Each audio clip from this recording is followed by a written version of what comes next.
Welcome back to Market Headlines. According to the central bank, as many as 4.5 million small, medium enterprises merchants are using digital payment system standardizations or quick response code Indonesia standard, as per data collected as of latest August 2020.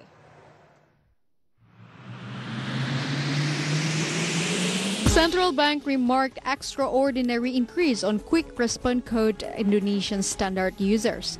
Filianingsi Hendarta, as head of Central Bank Payment System Policy Department, stated that Central Bank noted number jumped significantly by 370% from the initial 1,170 merchants. According to Hendarta, of the 4.5 million traders, as many as 85% of the 3.8 million people are micro and small entrepreneurs who have made a digital switch. Qris volume and transactions have also increased, with 9.59 million transactions worth 707.6 billion rupiah, recorded until July 2020, less than a year since it was first launched. Currently, Qris has an innovations that combines chat and video streaming applications to expand the opportunities for conventional traders to trade directly like online traders. The digital payment system services can be used either face-to-face between buyers and merchants by scanning barcodes for payments, or without the face-to-face facility, with merchants sending barcodes via applications messages. As a part of the next stage, Central Bank had talks with the central banks of Thailand and Malaysia, and there has been interest from India, Japan, and Saudi Arabia so that a similar state-owned system could be implemented in Indonesia. From all sources for IDX Channel.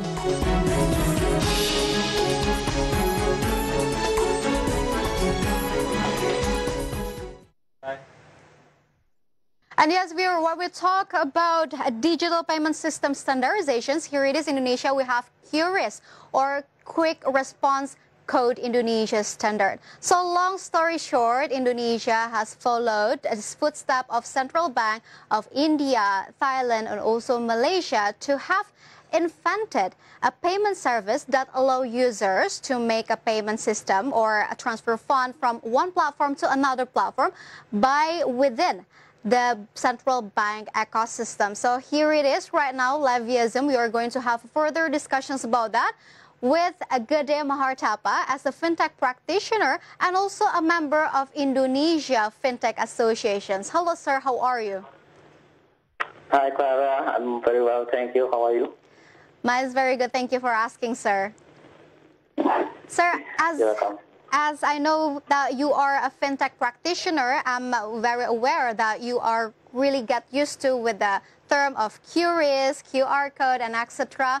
And let's make a deal in here, as we are in the situations that are really debatable right now.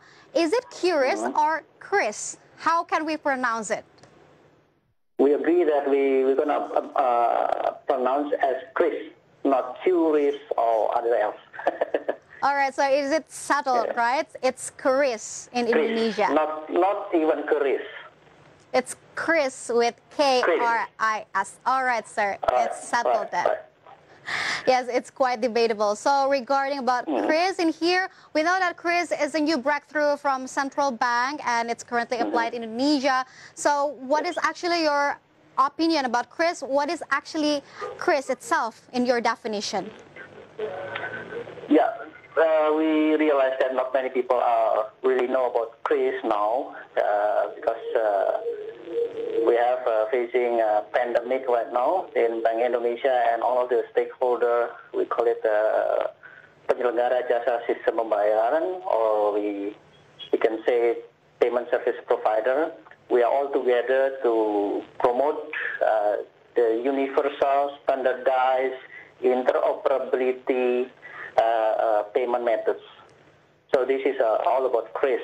Qris is not really a new payment system. Qris is not an application. It is a standardized way to pay, where all of the payment providers are joining together to do the interoperability. The objective is to do the financial inclusions to everyone, to small medium enterprise, and building cashless society faster for Indonesian for Indonesian development. That's the objective of Qris.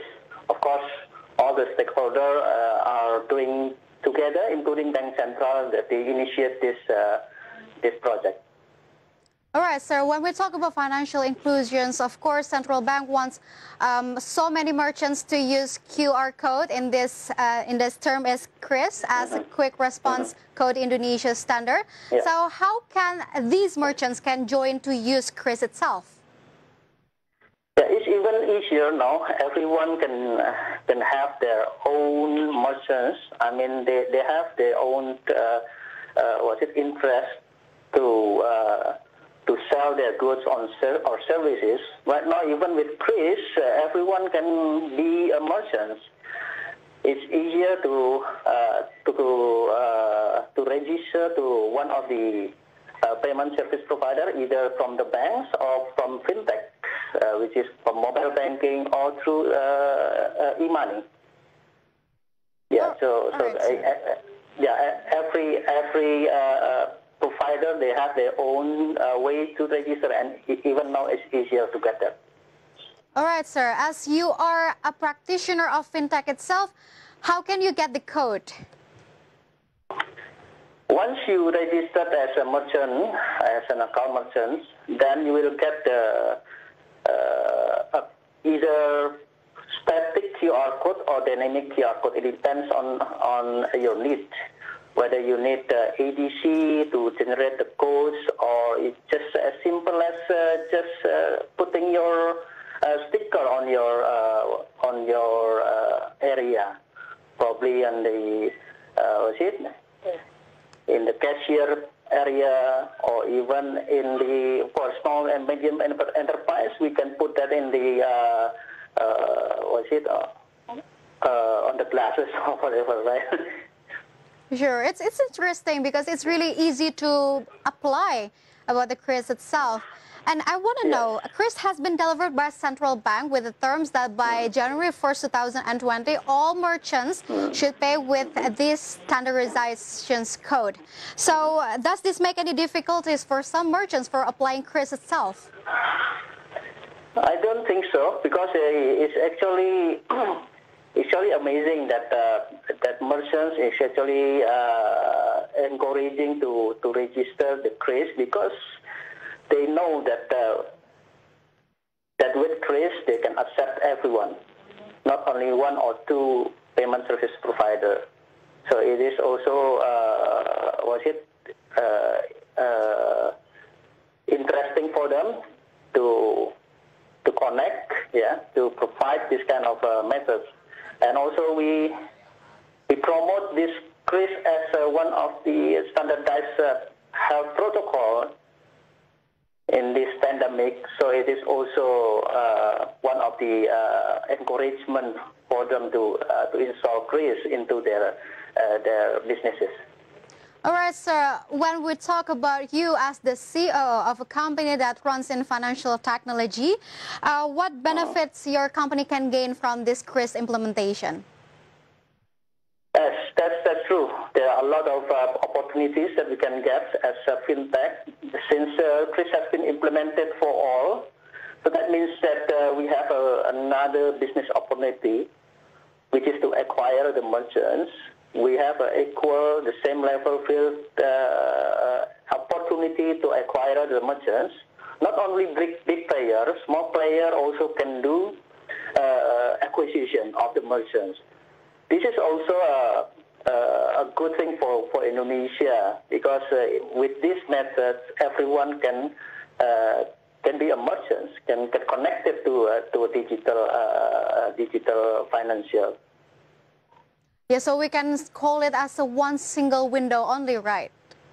Right. So that's very effective. This is a big move, and I'm happy that we are going through this step now.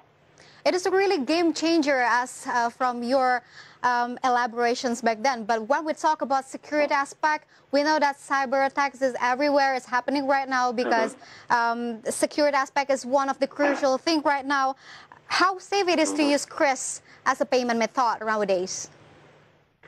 Okay, every payment service provider has to go through some kind of compliance and requirements conducted by the associations, Association of Sistem Pembayaran Indonesia, ASPI, Association of Payment Service Provider in English.